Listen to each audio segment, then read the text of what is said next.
হাজিরিন, সহিহ বুখারীর মধ্যে একটি হাদিস এসেছে, হাদিসটি মুসলিম শরীফের মধ্যে এসেছে, মুসনাদে আহমদের মধ্যে হাদিসটি এসেছে। আল্লাহর হাবিবের সাহাবী হযরত আবু হুরায়রা রাদিয়াল্লাহু তাআলা আনহু ডাক দিয়ে বলো, মা বাবার সন্তানেরা রে, তোমরা তোমাদের মা বাবার সাথে বেয়াদবি করিও না। তুমি যদি ওলি হও, বুজুর্গ হও, আলেম হও, যাই হোক না কেন, মা বাবার সাথে যদি বেয়াদবি করো, মা বাবা যদি বদদুয়া করে, মা বাবার বদদুয়া সাথে সাথে কবুল হয়ে যায়। হযরত আবু হুরায়রা রাদিয়াল্লাহু তাআলা আনহু তিনি হাদিস বর্ণনা করেছেন, মুসনাদে আহমদের মধ্যে এসেছে, বনি ইসরাইলের একজন আল্লাহর ওলি, বনি ইসরাইলের একজন আবেদ, যার নাম হলো হযরত জুরাইজ। তিনি এত বড় আল্লাহওয়ালা, এত বড় বুজুর্গ, তিনি পাহাড়ের উপরে ছোট্ট একটা কুঠির ঘর করে, জঙ্গলার পাশে ওই কুঠিরের ভিতরে বসে বসে ইবাদত বন্দেগী করে, রাত ভর নামাজ পড়ে, দিনের বেলা রোজা রাখে। এলাকার মানুষেরা পানি ফোড়া নিতে আসে, যে যে নিয়তে আসে, পানির মধ্যে ফু দিলে তার অসুখ ভালো হয়ে যায়। জোরে কোন সুবহানাল্লাহ। এত বড় আবেদ, এত বড় বুজুর্গ, কিতাবের মধ্যে লেখে গো, বনি ইসরাইলের লোকেরা তার জন্য খাবার পাঠায়। খাবারের সময় যখন হয়, লোকালয় থেকে জঙ্গলার মধ্যে খাবার পাঠায়, এত মোহাব্বত করে। আল্লাহর ওলি জুরাইজের মা একদিন সন্তানকে দেখার জন্য পাহাড়ের উপরে গিয়ে ওই ছোট্ট কুঠির ঘরের দরজার সামনে দাঁড়িয়ে ডাক দিয়ে বলে, বাবা জুরাইজ, ও বাবা জুরাইজ, আমি তোমার মা এসেছি, দরজা খুলে দাও। জুরাইজ তখন নামাজের মধ্যে দাঁড়ানো, নফল নামাজ তিনি পড়তে লাগলেন। মনে মনে ভাবতে লাগলেন, একদিকে আল্লাহর জন্য নামাজ পড়ছি, অন্যদিকে মা আমাকে ডাকছে, সলাথি ও উম্মি, সলাথি ও উম্মি। নামাজ শেষ করব নাকি মায়ের ডাকে সাড়া দিব? চিন্তা করতে করতে সিদ্ধান্ত নিলেন, নামাজটা শেষ করি, তারপরে মায়ের ডাকে সাড়া দিব। এই চিন্তা করে নামাজ যখন শেষ করলেন, মুসনাদ আহমদের মধ্যে এসেছে, মা সাথে সাথে চলে গিয়েছে। সন্তান যখন জবাব দেয় না, মা চলে গিয়েছে।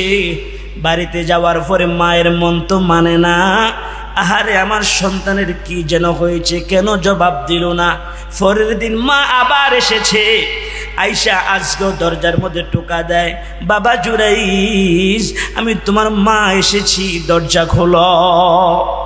আল্লাহ ফাকির এমন কি কুদরত, হযরত জুরাইজ আজকেও নামাজের মধ্যে দাঁড়ানো, নফল নামাজ তিনি পড়তেছে। এত বড় আল্লাহওয়ালা বুজুর্গ নামাজের মধ্যে দাঁড়িয়ে তিনি চিন্তা করতে লাগলেন, সলাতি ও উম্মি, সলাতি ও উম্মি।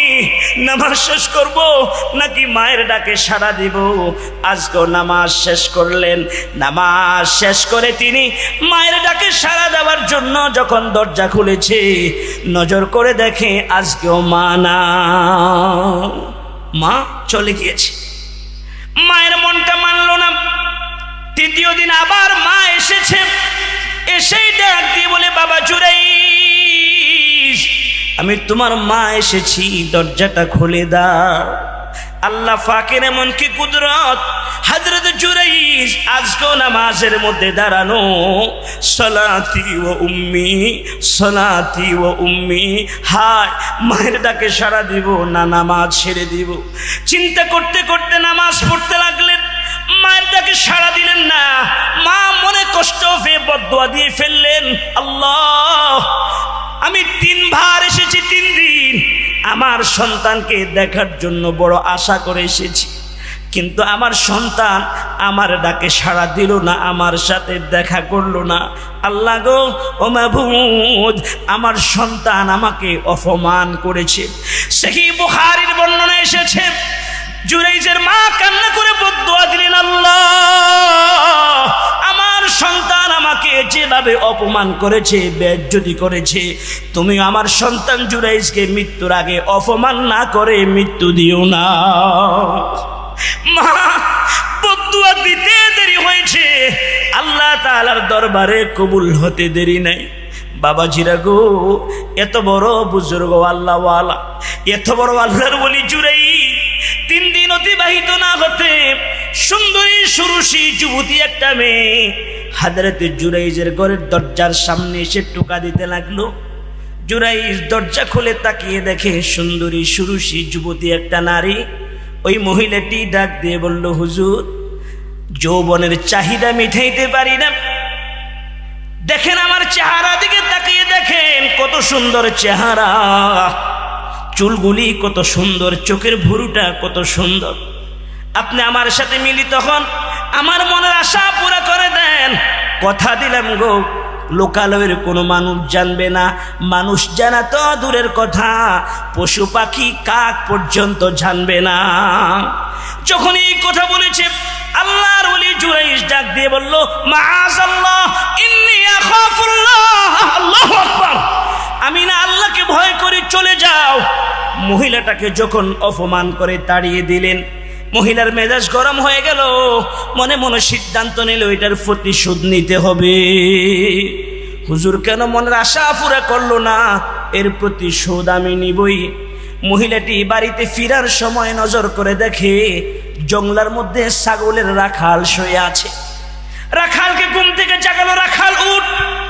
রাখালকে উঠালো, যুবতী ডাকতে বলে, দেখ আমি পাগল হয়ে গিয়েছি, যৌবনের চাহিদা, যৌবনের তাড়না আমি আর সহ্য করতে পারছি না, যৌবনের ক্ষুধা নিবারণ করে দাও। রাখাল তো খুশি হয়ে গিয়েছে, রাখালের ভিতরে আল্লাহর ভয় নাই। রাখাল মহিলাটির সাথে মিলিত হলেন, আল্লাহর হুকুমে একটা বাচ্চা হয়েছে। বাচ্চাটি যখন ভূমিষ্ঠ হয়েছে, এলাকার মানুষেরা বলা বলি করতে লাগলো, তোমার তো এখনো বিবাহ হয় নাই, বাচ্চা আসছে কোত্থেকে? সমাজের মধ্যে যখন চাপ দেওয়া আরম্ভ করলো সমাজের লোকেরা, মহিলাটি মনে মনে সিদ্ধান্ত নিল প্রতিশোধ নিব, প্রতিশোধের নেশা। মহিলাটি ডাক দিয়ে বলল, ও বনি ইসরায়েলের নেতারা, ও বনি ইসরায়েলের যুবকেরা, তোমরা শোনো, তোমরা যাকে আল্লাহর ওলি মনে করো, যার থেকে তোমরা ফানি পড়ানো আল্লাহর ওলি যাকে মনে করো, মূলত তিনি আল্লাহর ওলি নয়। দিনের বেলা ইবাদত করে আর রাত্রি বেলা আমার সাথে খারাপ কাজ করে, এটাই হলো আল্লাহর ওলি জুরাইদের সন্তান। জোরে কর নাউজুবিল্লাহ। যখনই এই কথা বলেছে, এলাকার মানুষ বিশ্বাস করে ফেলছে। লাঠি সোঁটা নিয়ে, সহিহ বুখারীর বর্ণনা, লাঠি সোঁটা নিয়ে এসে তারা হযরত জুরাইজের ইবাদত গোটা ফিটে ভেঙে ফেলেছে। বাইঙ্গে ক্ষান্ত করে নাই, রাগের তাড়নায় আগুন জ্বালাই দিয়েছে। কারণ জুরাইজকে মারতে লাগলেন। হযরত জুরাইজ ডাক দিয়ে বলে, ও এলাকার মুরব্বী বাবাজিরা, ও নওজোয়ান তরুণ যুবকেরা, তোমরা আমাকে এত ভক্তি করো, এত শ্রদ্ধা করো, আমার থেকে পানি পড়ানো, আমাকে খাবার খাওয়াও, আজকে তোমরা কেন আমাকে মারছো? তার কারণটা কি? কেন তোমরা আমার ঘর জ্বালিয়ে দিয়েছো? তার কারণটা কি? সহিহ বুখারীর বর্ণনা, হযরত জুরাইজ যখন এই কথা বলেছে, বনি ইসরাইলের লোকেরা ডাক দিয়ে বলে, তুমি বুঝো না, এখানে মুরব্বী সাজতে আসো, বুজুর্গি দেখাও, দিনের বেলা বুজুর্গি করো, রাতের বেলা খারাপ কাজ করো। ওই যে বাচ্চাটা দেখা যায়, এই বাচ্চাটার বাবা কি তুমি নও? তুমি তো এই বাচ্চার বাবা। হযরত জুরাইজ ডাক দিয়ে বলে, মাআযাল্লাহ, আল্লাহু আকবার। তিনি বলে, আমি ওই সম্পর্কে কিছুই জানি না। এলাকার মানুষ বুঝতে রাজি নাই, মানতে রাজি নাই, বলে, না, তুমি খারাপ কাজ করেছো। সমাজের মধ্যে কিছু মানুষ আছে, না জেনে না বুঝে আলেমদেরকে দোষারোপ করে, আছে না নাই? কথা বলেন। যে কথা শুনে নাসানি শুরু করে দেয়, যাচাই বাছাই করার চেষ্টা করে না, বলে এমনি তো না শুনে বুড়ি, আরো বলছে ঢোলের বাড়ি। কথা কোন ঠিক নেই? এমনি তো হুজুরদের উপরে খেপা, আর যখন বলছে হুজুর খারাপ কাজ করছে, এখন গ্রামের মানুষ তো মেজাজ গরম, আজকে হুজুরকে মেরেই ফেলবে। হযরত জুরাইজ ডাক দিয়ে বলে, ঠিক আছে। জুরাইজ তো মনে মনে বুঝেছে, আমার মায়ের বদদোয়ার কারণে আল্লাহ পাক আমাকে অপমান করছে। ও আজকে বুঝতেছেন আপনারা? হযরত জুরাইজ কিছু বলে না, ডাক দিয়ে বলে, ও লোকেরা, তোমরা শোনো, আমাকে একটু সময় দাও, যেহেতু মেরেই ফেলবা, আমাকে 2 রাকাত নামাজ পড়ার সময় দাও। হযরত জুরাইজ 2 রাকাত নামাজের নিয়ত করলেন। সেজদার মধ্যে যাইয়া আল্লাহর ওলি জুরাইজ চোখের পানি ছেড়ে আর কান্দে, মাবুদ গো, আয় আল্লাহ তুমি তো জানো আমি নির্দোষ, আমার চরিত্রের মধ্যে কলঙ্কের কোনো দাগ নাই। তোমাকে খুশি করার জন্য বাড়ি করেছে লুকানো এসেছি, তোমাকে সন্তুষ্ট করার জন্য ইবাদত করেছি। ওই ভালো আমলগুলির ওসিলা ধরে তোমার কাছে দোয়া করি, আজকের বিপদ থেকে তুমি আমাকে উদ্ধার করে দাও। সহিহ বুখারীর বর্ণনা, হযরত জুরাইজ ডাকতে বলে এদিকে আসো। বাচ্চার দিকে ইশারা করলেন, দুলনার বাচ্চা শিশু, দুধের শিশুর দিকে ইশারা করে ডাকতে বলো, শিশু তুমি বলো তোমার পিতাকে, কে তোমার জন্মদাতা পিতা? আল্লাহ রব্বুল আলামিন, আল্লাহ পাকের কুদরত জাহির হয়ে গিয়েছে। ওই দুলনার বাচ্চাটা, দুধের শিশুটা, সাথে সাথে আল্লাহ তাআলা জবান খুলে দিলেন। ওই শিশুটা ডাক দিয়ে বলো, এলাকার মানুষেরা, আল্লাহর ওলি জুরাইজ তিনি আমার পিতা নয়। আল্লাহু আকবার। তোমরা আল্লাহর ওলির সাথে বেয়াদবি করবা না, আল্লাহর ওলির সাথে বেয়াদবি করবা না, আল্লাহর ওলির মনে কষ্ট দিবা না। ওই যে গাছের চিবার ভিতরে একটা রাখাল লুকিয়ে আছে, ওই রাখালটা হলো আমার জন্মদাতা পিতা। আল্লাহু আকবার। মুহতারাম হাজিরিন, হাদিসের মধ্যে এসেছে দোলনার মধ্যে তিনজন শিশু কথা বলেছে। একজন শিশু হযরত জুরাইজের পক্ষে সাক্ষী দিয়েছে, আরেকজন শিশু ইউসুফ আলাইহিস সালামের পক্ষে সাক্ষী দিয়েছে। আপনারা তো ওয়াজ শুনেছেন, সেজন্য লম্বা করলাম না। বিপদে আপদে মুসিবতে পড়লে দুনিয়ায় যার সাহায্যকারী কেউ নাই, তার আছে কে? জোরে বলেন আল্লাহ। আরেকটু জোরে বলেন, কে আছে? আল্লাহ। এই জন্য মা বদদুয়া দিয়েছে, মা বদদুয়া দেওয়ার কারণে আল্লাহ রব্বুল আলামিন জুরাইজকে দুনিয়ার মধ্যে অপমান করেছে। কলেজের টুকরা যুবক ভাইরা, মায়ের সাথে বেয়াদবি করবা না, বাবার সাথে বেয়াদবি করবা না। যে মা 10 মাস 10 দিন গর্ভে ধারণ করেছে, মেতুরিনী হইয়া প্রস্রাব পায়খানা পরিষ্কার করেছে, 2 বছর মা বুকের দুধ পান করিয়েছে, 1 ফোঁটা দুধের দাম কেউ দিতে পারবা না। মায়ের 1 ধার দুধের দাম কাটিয়া গায়ের চাম, মায়ের 1 ধার দুধের দাম,